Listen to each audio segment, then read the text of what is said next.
In the name of the blessed Trinity, one holy and living God. Amen. Amen. Please be seated.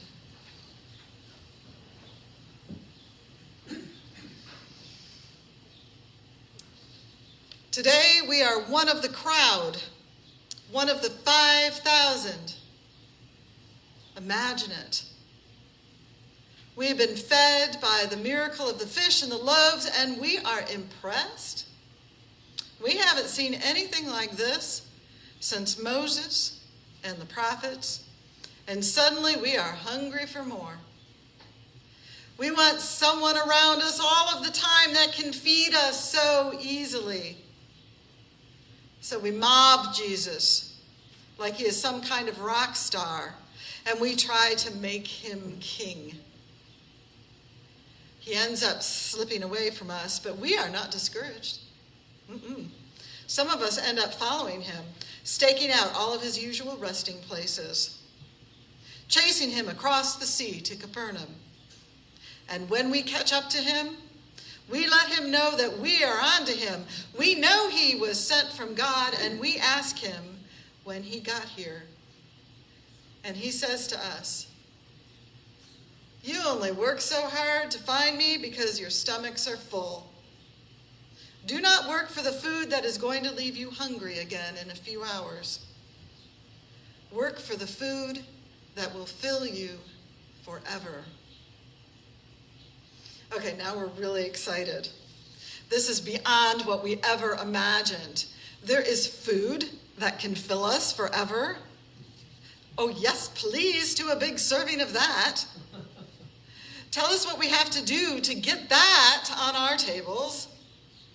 Jesus responds, "Believe in me."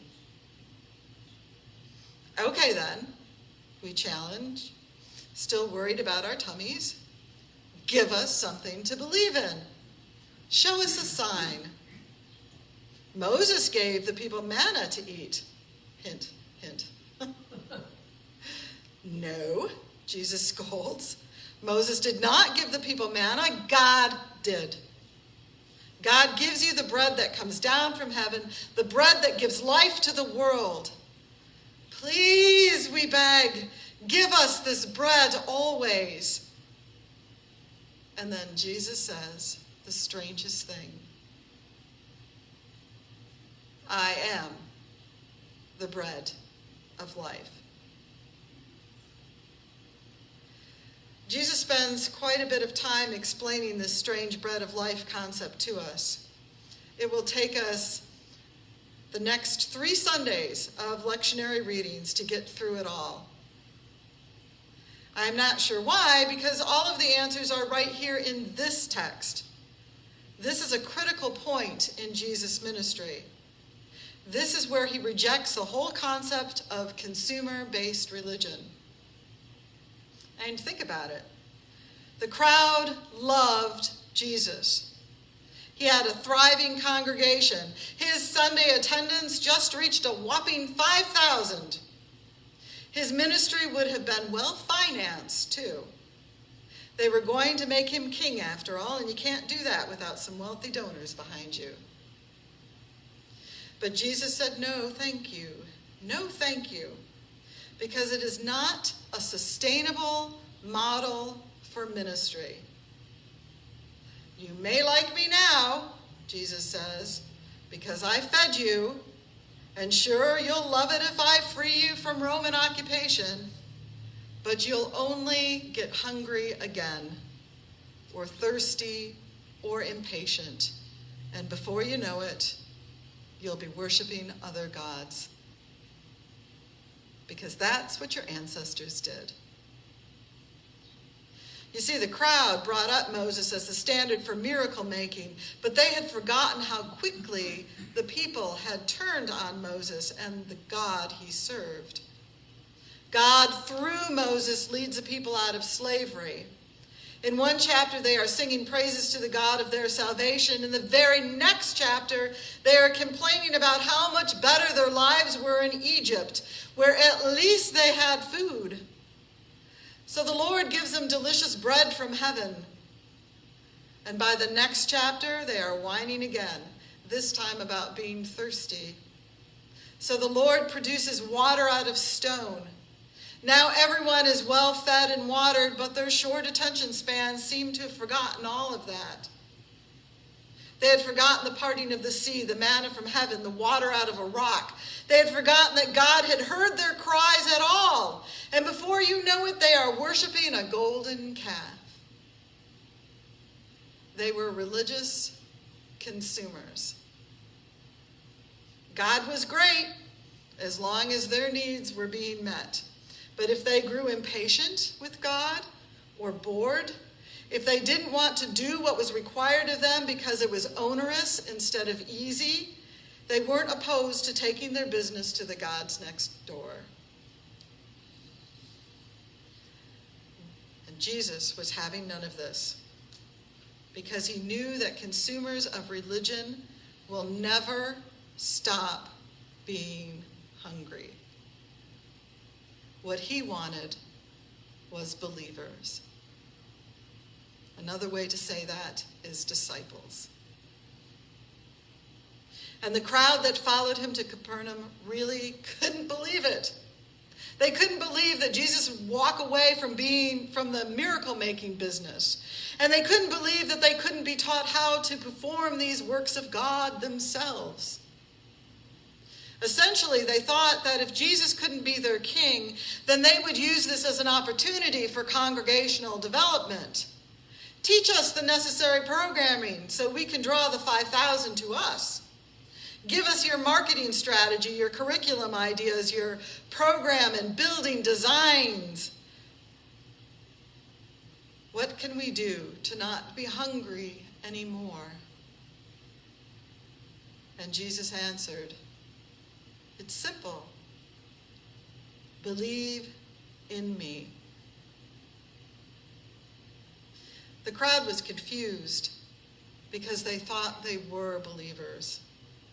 They didn't get that belief meant trusting. It meant following, even when that leads to the cross. There certainly weren't 5,000 of them there. And it meant serving others.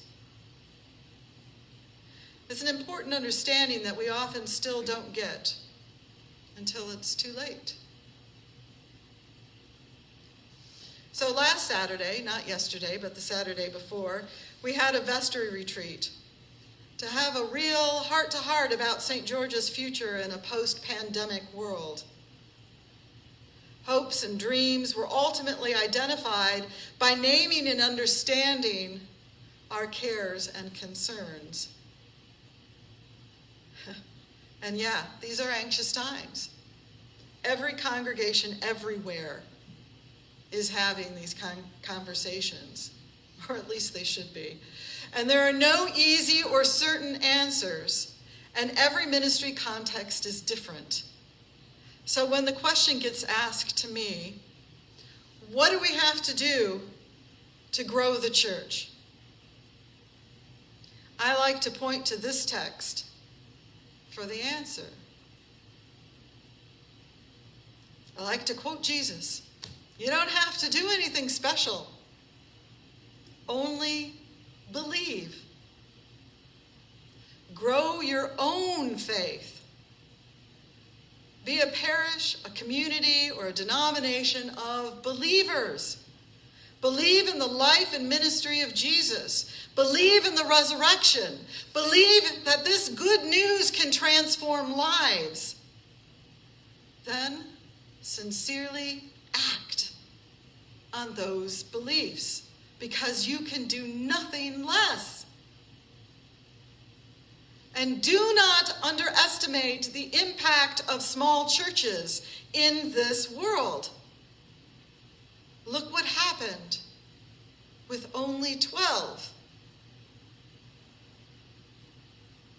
You have what you need, dear faithful.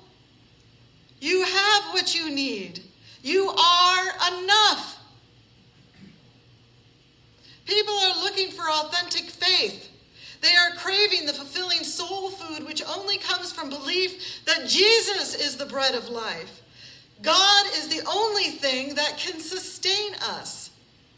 At the end of the day, it isn't about our buildings, our programming, our outreach, our liturgy. It is about God.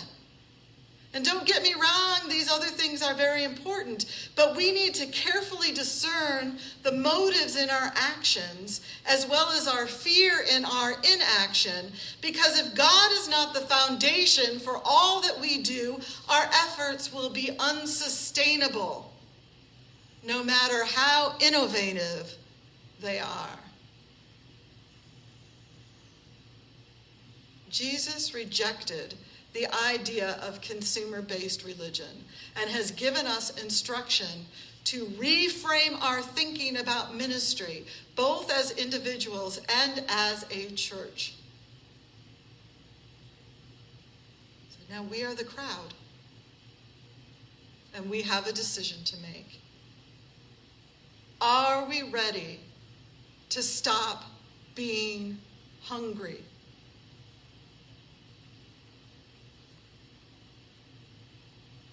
Then the answer is simple. Believe.